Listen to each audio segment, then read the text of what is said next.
Hello friends, ನಮಸ್ಕಾರ. ಕೀರ್ತಿ simple ಅಡುಗೆಗೆ ಸ್ವಾಗತ. ಇವತ್ತು ನಾವು ಸಾಫ್ಟ್ ಆದಂಥ ಮೈಸೂರು ಬೋಂಡ ಮಾಡೋದನ್ನು ನೋಡೋಣ್ರಿ. ಮೈಸೂರು ಬಜ್ಜಿನೂ ಕೂಡ ಅನ್ಬೋದು, ಇದಕ್ಕೆ ಮೈಸೂರು ಬೋಂಡನೂ ಕೂಡ ಅಂತಾರೆ. ನೀವು ಕೂಡ ಈ ಒಂದು ರೆಸಿಪಿನ ನಾ ಯಾವ ರೀತಿ ಮಾಡಿಲ್ಲ ಒಮ್ಮೆ ಟ್ರೈ ಮಾಡಿ ನೋಡಿರಿ. ಇವಾಗ ಮೈಸೂರು ಬೋಂಡ ಯಾವ ರೀತಿ ಮಾಡೋದು ಅಂತ ನೋಡೋಣ.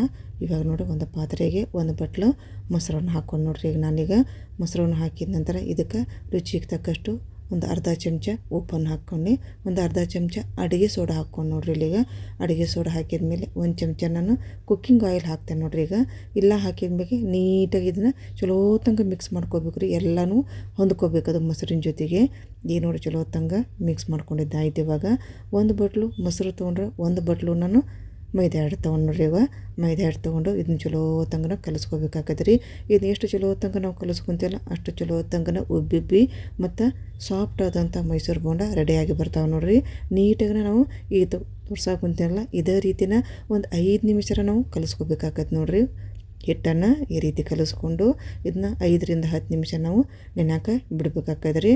ಈ ಕಲಿಸೋ ಮುಂದೆ ನಾವು ನೀಟಾಗಿ ಕಲಿಸ್ಕೊಂಡ್ಬಿಟ್ರೆ ಬೋಂಡ ಸಾಫ್ಟ್ ಆದಂಥ ಮತ್ತು ಉಬ್ಬಿಬ್ಬಿ ಬರುವಂಥ ಬೋಂಡ ನಾವು ತಿನ್ಬೋದು ನೋಡ್ರಿ. ಇವಾಗ ಈಗ ನೋಡ್ರಿ ರೆಡಿ ಆಯ್ತು. ಇವಾಗ ಕಲಿಸ್ಕೊಂಡದ್ದು ಒಂದು 5 ನಿಮಿಷ ಇದೇ ರೀತಿನ ನಾನು ಕಲಿಸ್ಕೊಂಡು ನಾನು ಈಗ ಮುಚ್ಚಿಟ್ಬಿಡ್ರಿ ಒಂದು 10 ನಿಮಿಷ. ಇದನ್ನ ಈಗ ನೋಡ್ರಿ 10 ನಿಮಿಷ ಇದನ್ನ ನೆನೆ ಹಾಕ್ಬಿಟ್ಟಿದ್ದು ರೆಡಿ ಆಯ್ತು ನೋಡ್ರಿ. ಹಿಟ್ಟು ನೆಂದಿದ್ದಾಯ್ತು. ಇದಕ್ಕೆ ಮಸಾಲೆಗಳನ್ನು ಹಾಕ್ಬಿಡೋಣ್ರಿ. ಒಂದು ಚಮಚ ನಾನು ಜೀರಿಗೆ ಹಾಕ್ಕೊಂಡು ನೋಡ್ರಿ. ಇಲ್ಲಿ ಇವಾಗ ಒಂದು ಚಮಚ ಜೀರಿಗೆ ಹಾಕಿದ ನಂತರ ಒಂದು ಸ್ವಲ್ಪ ಕೊತ್ತಂಬರಿನ ಸಣ್ಣದ ಕಟ್ ಮಾಡ್ಕೊಂಡಿದ್ದಿ ಅದನ್ನ ಹಾಕ್ಕೊಂಡು ನೋಡ್ರಿ. ಕೊತ್ತಂಬರಿನ ಅದಾದ ನಂತರ ಸಣ್ಣದ ಕಟ್ ಮಾಡಿದಂಥ ಕರಿಬೇವನ್ನು ಕೂಡ ಹಾಕ್ಕೊಂಡು ನಾನು ಈಗ ಸಣ್ಣಗೆ ಕಟ್ ಮಾಡಿದಂಥ ಶುಂಠಿ ಕೂಡ ಹಾಕ್ಕೊಂಡು ಮತ್ತು ಸ್ವಲ್ಪ ಖಾರಕ್ಕೆ ಅನುಗುಣವಾಗಿ ಸ್ವಲ್ಪ ಹಸಿಮೆಣ್ಸಿನ್ಕಾಯಿನ ಕೂಡ ಸಣ್ಣದಾಗಿ ಕಟ್ ಮಾಡ್ಕೊಂಡು ಹಾಕ್ಕೊಂಡು ನೋಡ್ರಿ.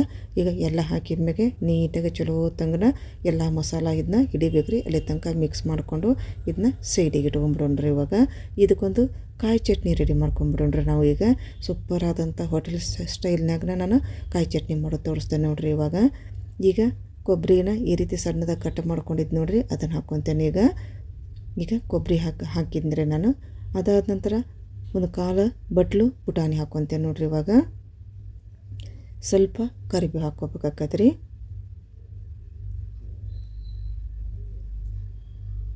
ಒಂದು 2 ರಿಂದ 3 ಹಸಿಮೆಣ್ಸಿನ್ಕಾಯಿ ಹಾಕ್ಕೋಬೇಕಾಗೈತಿ. ಖಾರ ನೋಡಿಕೊಂಡು ಹಾಕ್ಕೋಬೇಕಾಗೈತಿ. ನಾವು ಸ್ವಲ್ಪ ಖಾರ ಇದ್ರೆ ಚಟ್ನಿ ರುಚಿಯಾಗಿ ಬರ್ತೈತೆ ರೀ ಅದು. ಹಿಂಗಾಗಿ ಒಂದು 3 ಹಸಿಮೆಣ್ಸಿನ್ಕಾಯಿ ಹಾಕ್ಕೊಂಡು ಸ್ವಲ್ಪ ಕೊತ್ತಂಬರಿ ಹಾಕ್ಕೊಂಡು ನಾನು ಹಾಕಿ ಇದಕ್ಕೆ ಸ್ವಲ್ಪ ನೀರನ್ನು ಹಾಕಿ ಇದನ್ನು ಸಣ್ಣಗೆ ನಾವು ರುಬ್ಕೋಬೇಕಾಗತ್ತೆ ರೀ. ಇವಾಗ ನೋಡ್ರಿ ನಾನು ರುಚಿಗೆ ತಕ್ಕಷ್ಟು ಉಪ್ಪನ್ನು ಹಾಕ್ಕೊಂಡು ನಾನು ಈಗ ಎಲ್ಲ ಹಾಕಿದ ಮೇಲೆ ಇದನ್ನ ಆದಷ್ಟು ಸಣ್ಣಗೆ ರುಬ್ಕೋಬೇಕಾಗೈತಿ. ರುಬ್ಕೊಂಡು ಇದಕ್ಕೊಂದು ಒಗ್ಗರಣೆ ಹಾಕ್ಕೊಂಡ್ಬಿಟ್ರೆ ರೆಡಿ ಆದಂಗೆ ಆಯ್ತು ನೋಡ್ರಿ. ಹೋಟೆಲ್ ಸ್ಟೈಲ್ ಚಟ್ನಿ ರೆಡಿ ಆಯ್ತು. ಇದನ್ನು ಕೂಡ ಈಗ ಸೈಡಿಗೆ ಇಟ್ಕೊಂಡ್ಬಿಡೋಣ. ಈಗ ನಾನು ಬೋಂಡ ಇಟ್ಟು ಕಲಿಸಿದ್ವಲ್ಲ ಅದನ್ನು ಈಗ ನೀಟಾಗಿ ಇನ್ನೊಂದು ಸಲ ಮಿಕ್ಸ್ ಮಾಡ್ಕೊಂಡ್ಬಿಡ್ರಿ. ಎಲ್ಲ ಮಸಾಲೆ ಜೊತೆನೂ ಈ ರೀತಿ ಮಸಾಲೆ ಹಾಕಿದ ಮೇಲೆ ಈ ರೀತಿ ಮತ್ತೊಮ್ಮೆ ಮಿಕ್ಸ್ ಮಾಡಿಕೊಂಡು ಹದ ಬಂದೈತಲ್ಲ ಅಂತ ನೋಡಿಕೊಂಡು ಈಗ ಕರ್ಕೊಂಬಿಡ್ರಿ. ಈಗ ಕರಿಯಾಕೂ ಎಣ್ಣೆ ರೆಡಿ ಆಗೈತೆ ನೋಡ್ರಿ. ಇವಾಗ ಸಣ್ಣ ಉರಿಯಾಗ ಇದನ್ನು ಬೋಂಡ ಕರ್ಕೊಂಬಿಡೋಣ್ರಿ. ಈಗ ನೋಡ್ರಿ ಹಿಟ್ಟು ಹಾಕೋದ್ಲೇ ಹೇಗೆ ಮೇಲುಗಡೆ ಬರ್ತಾವವು ಉಬ್ಬಿಬ್ಬಿ ಮತ್ತು ಸಾಫ್ಟಾಗಿನ ಇದೇ ರೀತಿನ ನಾವು ಹಿಟ್ಟು ಕಲಿಸಿದ್ರೆ ಈ ರೀತಿ ಬೋಂಡ ರೆಡಿಯಾಗಿ ಬರ್ತಾವೆ ನೋಡ್ರಿ. ಹಿಟ್ಟು ಕಲಿಸೋ ಮುಂದೆ ನಾವು ನೀಟಾಗಿ ಹಿಟ್ಟು ಕಲಿಸ್ಕೊಂಡ್ಬಿಟ್ರೆ ಸೂಪರ್ ಆದಂಥ ಸಾಫ್ಟ್ ಆದಂತಹ ಮೈಸೂರು ಬೋಂಡ ರೆಡಿಯಾಗಿ ಬರ್ತಾವೆ ನೋಡ್ರಿ. ಈಗ ನೋಡಿ ಎಲ್ಲ ಹಿಟ್ಟನ್ನು ಎಣ್ಣೆಯೊಳಗೆ ಹಾಕಿದ್ದಾಯ್ತು. ಇವಾಗ ಈ ರೀತಿ ಜಳಗಿಯಿಂದ ನೀಟಾಗಿ ಕೆಳಗಿಂದ ಮೇಲೆ ಮೇಲಿಂದ ಕೆಳಗೆ ನೀಟಾಗಿನ ಎಲ್ಲ ಕಡೆಯೂ ಕರಿಬೇಕು ನೋಡ್ರಿ. ಈ ರೀತಿ ನೀಟಾಗಿ ಹೊಳಿಸ್ಕೊಂಡು ಕರ್ಕೋಬೇಕಾಗತ್ತೆ ನೋಡ್ರಿ. ನಾವು ಈಗ ನೋಡ್ರಿ ಈ ರೀತಿ ಕರ್ಕೊಂಡಿದ್ದು ಆಯ್ತು. ಇವಾಗ ಎಷ್ಟು ನೀಟಾಗಿ ಬಂದವು, ಕಲರ್ನು ಕೂಡ ಅಷ್ಟು ಸೂಪರಾಗಿ ಬಂದವು. ಈಗ ರೆಡಿ ಆದಂಗೆ ಆಯ್ತು.